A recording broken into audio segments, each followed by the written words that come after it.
Hey, what's up? This is Zach here. Super excited to be at this amazing side event with D3 DOMA Protocol. I'm here with Fred, one of the co-founders. Super excited to be here.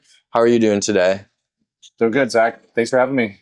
Awesome. So today you told me that you're here to educate and not fluff, which I can appreciate. Can you tell us in the best way you can, like, what are you trying to educate people on about domains and why is it important? Yeah, I'd say the biggest thing is educating people on the fact that internet domains are critical internet infrastructure trusted by, 200 plus governments throughout the world, accessed by 5 billion people worldwide, therefore powers all of humanity. And I'm talking about internet domains, stuff that you and I visit, Amazon.com or WhiteHouse.gov, or send an email to your parents or to your colleague, right? And I think this type of domain name has been kind of used and sort of, misinterpreted, I'd say, during the previous cycles. And I'm here to just explain and educate what internet domains are.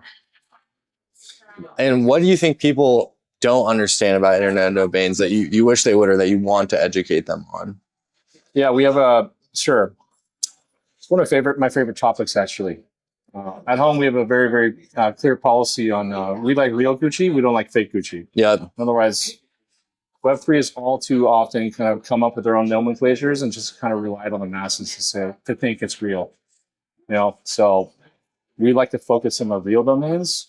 They're called DNS domains. Everything else is considered what's called an alt root. It doesn't actually work on the root internet. It doesn't work on the real domain name system, right? You can't look up an IP address in your browser or your phone based off of an application, right?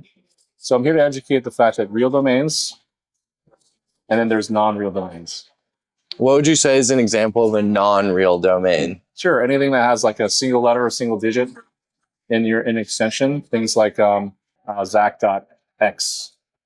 You're not actually not allowed to have single letters in the extension as dictated by ICANN, which is known as the Internet Corporation of Assigned Names and Numbers. They're a multi-stakeholder organization. They maintain the whole DNS system. Yeah, so anything with a single dot something doesn't work. But they've been sold as a real domain to Web3, who kind of didn't know better 3 years, 4 years, 5 years ago. How did that happen?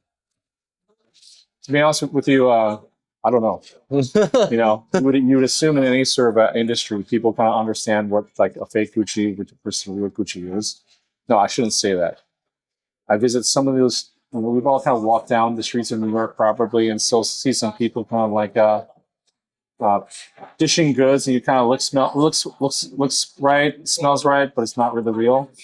And again, when you add the speculative element, people either making or losing money based on this stuff.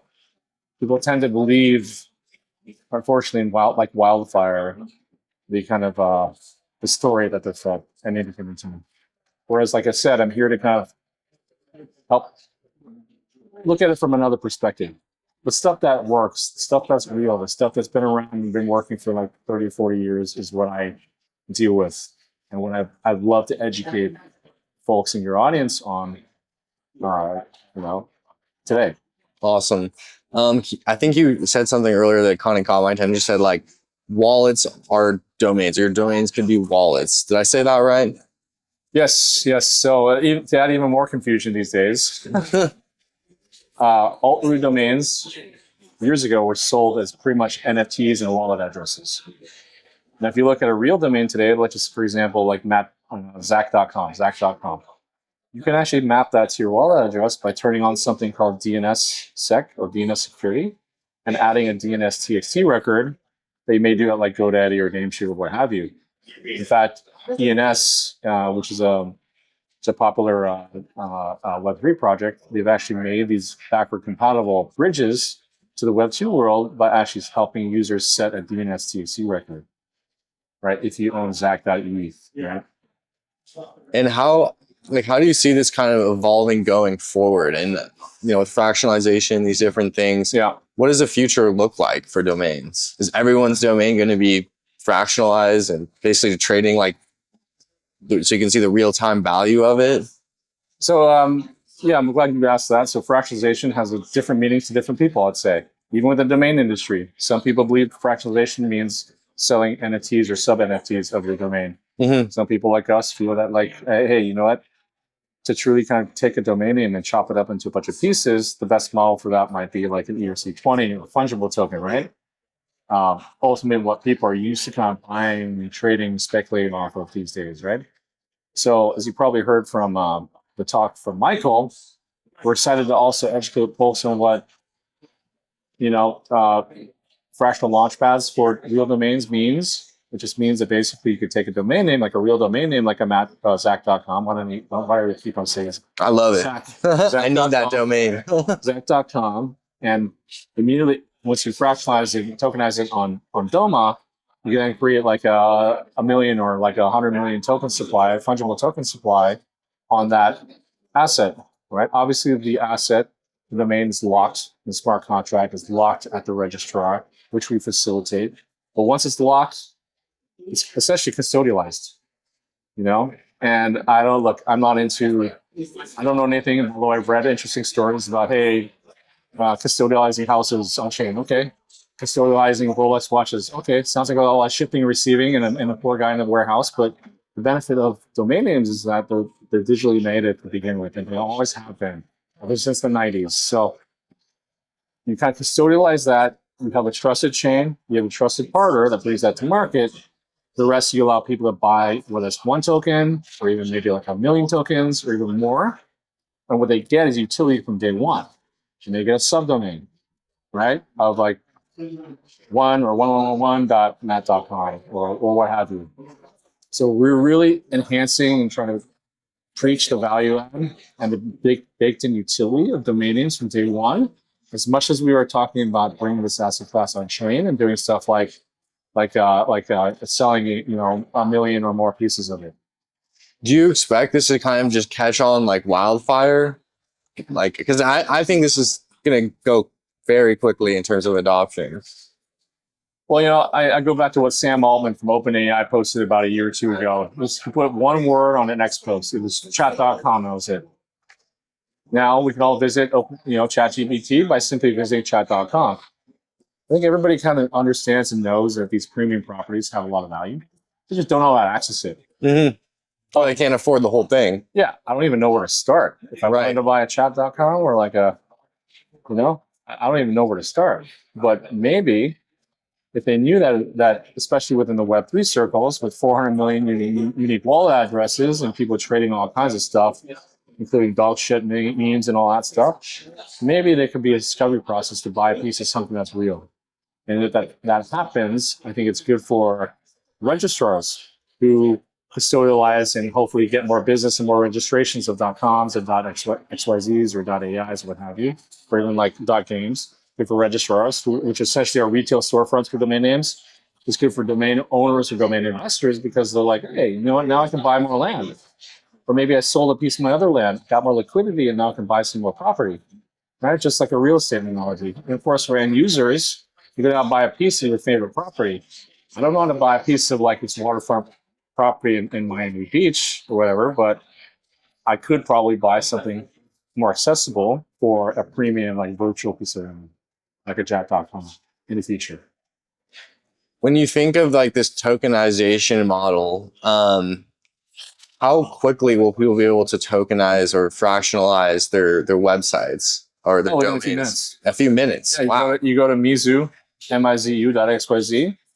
And let's just say you own, I own rtb.net because I used to be in the ad tech business. RTB means real-time bidding. I used to have rtb.com, but I sold it. Probably too low years ago. But again, that's a very common story. So if I own rtb.net, maybe it's parked at like a registrar. I'll move it over to our custodial registrar, right? And then I click a button and it creates the entire fungible supply with a few clicks of a button.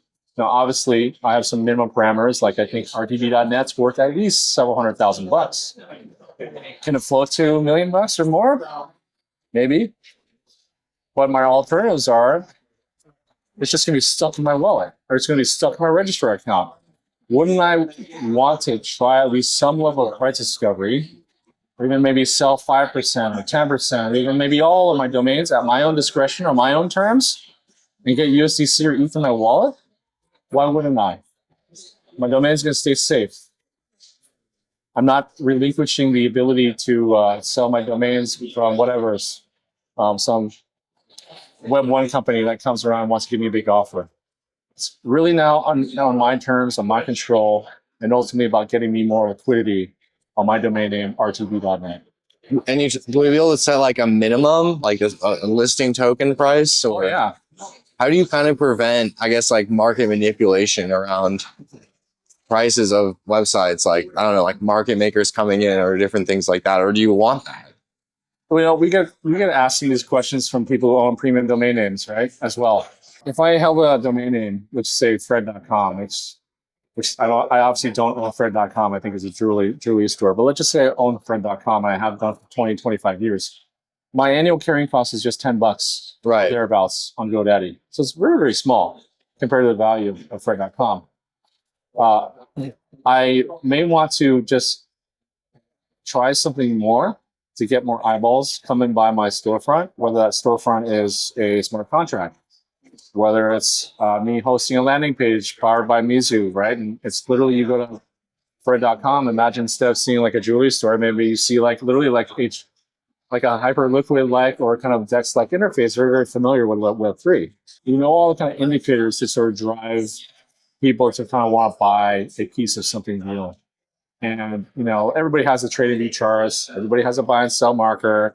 Everybody sees trusted transaction history, right? If you can make that transaction familiar to the buyers in Web3, we believe that it's a win-win for everybody, right? And going back to what I said before, you're not buying vaporware. You're actually buying something that gives you access to a subdomain, which you can use for your website, you can use for your email, you can even use to map your wallet address, right? So utility from day one. How many domains or what percent of domains do you think will be tokenized in the next 10 years?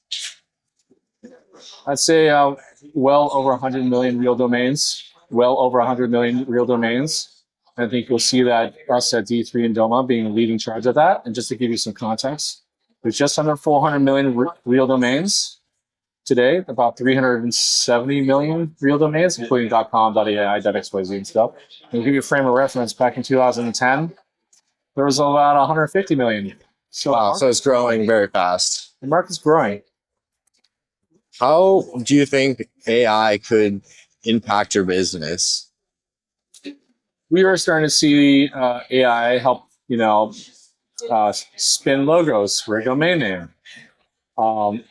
Help appraise the value of a portfolio, much like appraising a house, and not just sort of subjective data points, but actually gathering data from the web and applying basically some level of like simplistic LLMs too to kind of come up with a price. But to be honest with you, like beyond searches and pricing and maybe some website builders, like we're only scratching the surface. I'd say a lot of AI use case in the future can be like agent to agent payments. My agent should be able to visit my website, or I should be able to give my agent like an email address, and they might just be able to pay like your agents for something without having to go through too much of a complicated stack, right? If on the receiving end, all I do is set my wallet address and my DNSSEC worker. Something really simple. Compliance, right? We've seen Anthropic got hit with a $1.5 billion lawsuit from a bunch of... They can afford it. No. It sucks though. Yeah, but I think we're going to see a lot of delineation going forward between like fair use stuff, like copyright law and contract law. I think I heard, President Trump talk about this about a couple of months ago, which was like fair use stuff, effectively stuff that we scrape and use from all different websites out there. There's not going to be, which effectively are domain names, by the way. Yeah, that stuff can probably be used forever for training and having an AI or LM understand Moby Dick, what the context was in Moby Dick. But that's a clear difference from, copying pages and regurgitating it from pages out of Moby Dick. Now that's just straight up contract like law, plagiarism, and infringement. And President Trump said that's absolutely illegal. So there's a saying in our domain industry: all things lead to a domain. So, I love that. All things do lead. You need that on a T-shirt. Yes. So I think people will start realizing that AI, IP rights, and even domain names go actually more hand in hand than people think. How so? Because oftentimes the simplest solution is probably the best one, right? Don't get me wrong. I love the advancements in MCP. I love the fact that Google recently came up with AP2, which is this new sort of agent-to-agent payment infrastructure, and that's great for adoption. It's great for developers. I'm just here to say, hey, there's this other thing too. It's called the internet. It's called DNS. It already powers 5 billion people. It could power the next 50 billion agents. If you kind of use things on existing plumbing, hey, and the friction is such that, hey, you, me, or our dad, or parents, or older generations could easily set it up, then why not? Yeah. At the very least, have it as a backup compared to app-to-app, AI-related agent stuff. That's all. Where does the blockchain component come in? Like, why do you need crypto and or blockchain to make this possible? Because you do it without it? For what element? Just like the tokenization of it. Sure. I tell this to my team, about 40 people all the time. I say, stop talking about technology. All blockchain is, internally at least, we're trying to sell people on like common sense. Back in the 1970s, Larry Ellison came up with the relational database, and I think it's like first selling the stuff to like the U.S. government, right? Relational databases, ooh, but at the time, like they didn't have it. Today, all blockchain is just an improved, instead of centralized but distributed ledger. It's just a fancy database, in my opinion. Granted, I'm a computer science grad, and I've done a bunch of CTO work before, and I think the reason why blockchain works for this stuff is because there's a provable supply. There's a provable record of my domain really came on chain. I could trust that. There's really a 100 million fungible supply on Zach.com. You could trust that. There's a smart contract or a transaction hash. I can trust that. Whereas before, there wasn't that in the domain industry, right? It's just a bunch of fragmented networks, essentially a bunch of fragmented Oracle or MySQL databases. And I just don't think that model I just don't think we're going to go back to that model for the domain industry. So distributed ledger for the domain industry is really here to stay, but for a reason to kind of improve transparency, security, and of course, facilitating DeFi and transactional level activity. Why did you guys decide to do this event here in Korea? Number one, I love Korea. So do I. Great barbecue, great people. It's great barbecue. We're located in downtown LA, and for like the past 20, 25 years, we would go to Koreatown just to have our company drinks, events, Korean barbecue. I think it's a big crypto market over here, kind of hungry for real projects, like real assets, real kind of narratives, and differentiated narratives, right? And I think the people here are very, very they get behind stuff in a good way once they trust it, once they believe in it, as opposed to maybe some other markets where either the Korean market wasn't as early enough, or maybe it's too fragmented, or there's like 2,100 different players out there. So I feel like it's a fresh proving ground, and if we can kind of give Korea like a head start in kind of how to leverage buying fractions of a domain name, to borrow, lend, trade against them, it'd be a nice gift into this ecosystem over here. So I'm here to educate. Going back to my prior point. Do you think that when the tokenization of domains comes out and fractionalization, there's going to be a lot of speculation on certain domains, kind of like almost like the way people speculate on creators now with like pump fund or these different things? Like, do you see any kind of correlation there? Well, I'll tell you that people have been speculating on domain names for decades. That's true. There's just no easy price discovery. Exactly. I bought software.ai for $12,000. I bought agent.ai for $12,000 10 years ago from a dude in Turkey. Nobody would have ever known that they were now worth 10 to 100x more. But I thought the name was cool. And it's like, if you buy one, it's always going to work. And that domain is never going to go away, right? And it's all very unique, right? People have been trading and speculating this for a while, but just with 1.0 methods. And the reason why part of our slogan is own and trade the internet is now for the first time you can actually do it. Forget about blockchain. You can just now do it and really have a transaction happen in seconds and don't have to wait a few weeks. You really pay a substantially less transaction fee when you're doing on-chain, as opposed to paying a 25 to 30% commission to a broker.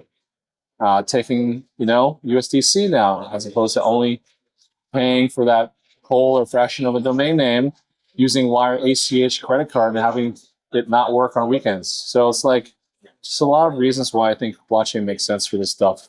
We're just transforming an old industry and kind of modernizing it. We're not trying to invent a new industry. We're not, right? The proof points are already there. We're trying to create a solution to a problem. How big of a market do you think I think you said there'll be 100 million that you believe will be tokenized over the next 10 years? I think all the domains will be tokenized over the next All of them? years. Yeah. Even big companies?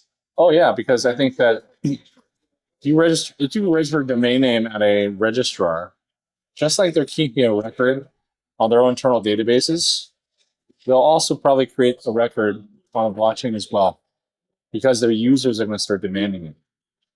It's like listing a house in the United States or like in Seattle. It's like you list, but it implies on this thing called MLS.